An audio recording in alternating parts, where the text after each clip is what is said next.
Contractor John, and today we're going to be repairing a Mansfield toilet. The reason we're repairing this particular toilet is when we take the trip lever and we push it and we flush the toilet, the handle stays down and the tank just runs and runs and runs. So we pulled the lid and we looked at it and we saw that the stop cap had cracked. So we needed to order a new stop cap.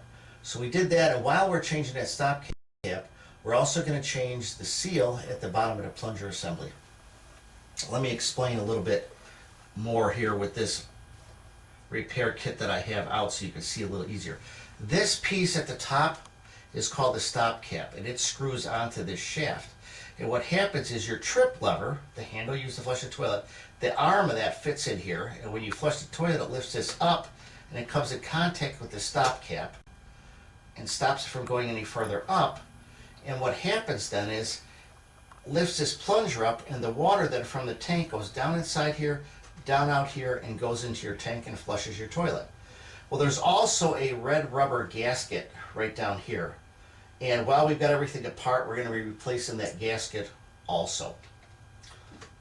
Then another part that we're going to be replacing is, while we're doing all this, and we have to take the trip lever handle out anyway to get the plunger out. This is your trip lever handle here. We might as well replace this because the plastic arm and that fatigues over the years. So we have to take it out anyway, so we might as well replace it with a new one. We bought a whole entire repair kit, so we've got the parts all here, so we might as well do that and do a little preventive maintenance. Well, the first thing you want to do when you're working on your toilet is to shut the water off.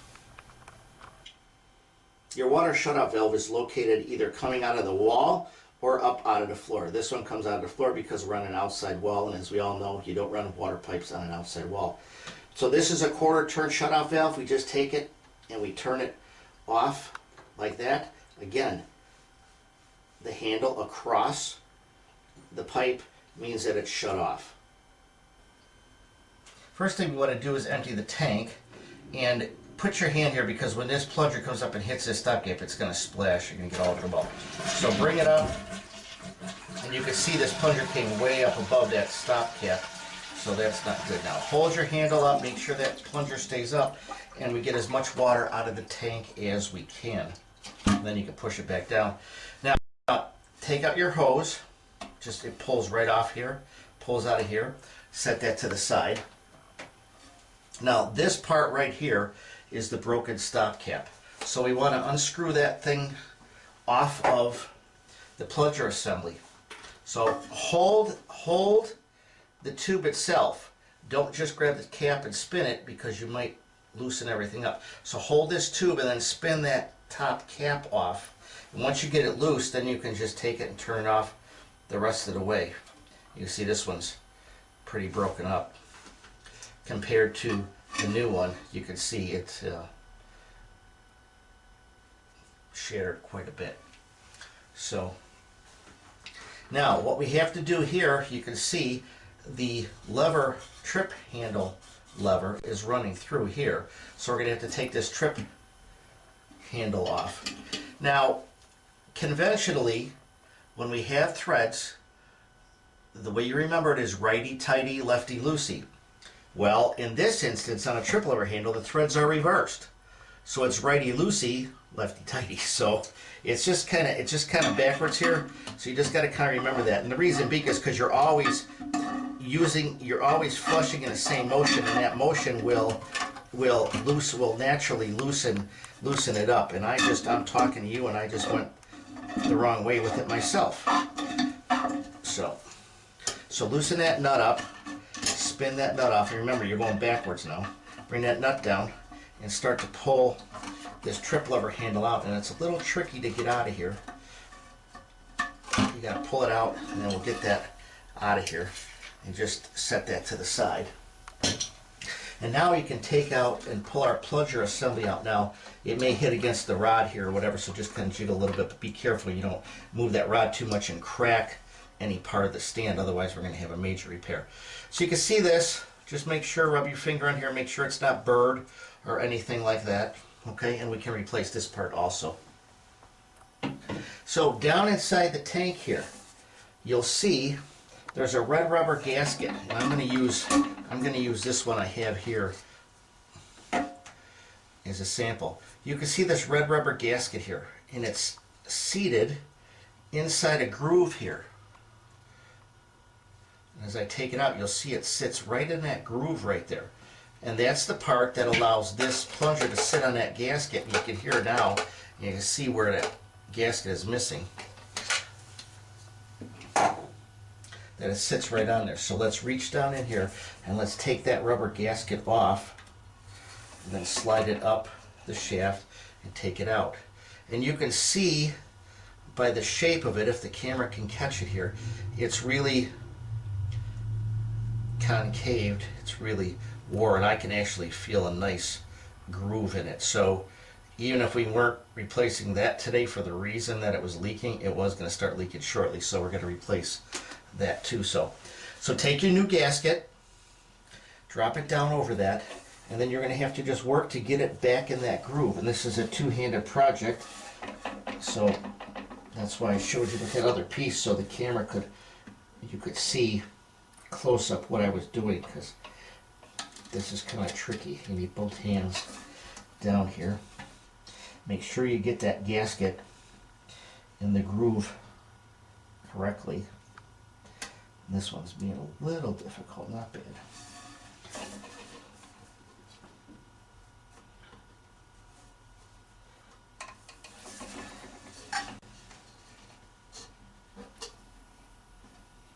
And once you get it in the groove, if you kind of spin it a little bit, you'll be able to tell if you have it in that groove correctly, because it will spin nice and freely. So then we're going to take our plunger, and we're going to go ahead and use the new plunger since we've got it anyway. We might as well install a new one. So you're going to set this plunger down on your gasket, and it's going to seat nice on that gasket. And you're going to take your new trip handle lever, and remember threads are backwards. You're going to slide this in, and remember, this is the tricky part, so you're going to have to rotate this plunger a little bit, rotate it. If the camera can pick it up, I'm rotating the plunger a little bit, and then I'm sliding it over that trip lever handle. Make sure you put your nut on first, and slide that in there. Be careful not to bend it so much you break it. Put your handle in, bring your nut up, and remember it's backwards threads, and be careful you don't cross thread this. So get it good and snug with your hands, and then give it one little turn with the channel locks. Don't over tighten this thing. Do not over tighten. That's it, right there, that's it. So you've got that in place, and then you're going to put your new stop cap on.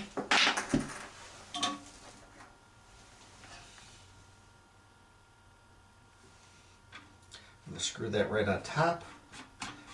Again, holding the tube so we don't put pressure on it and twist it. Just again, it doesn't have to be tight, it just has to be snug so it stays there.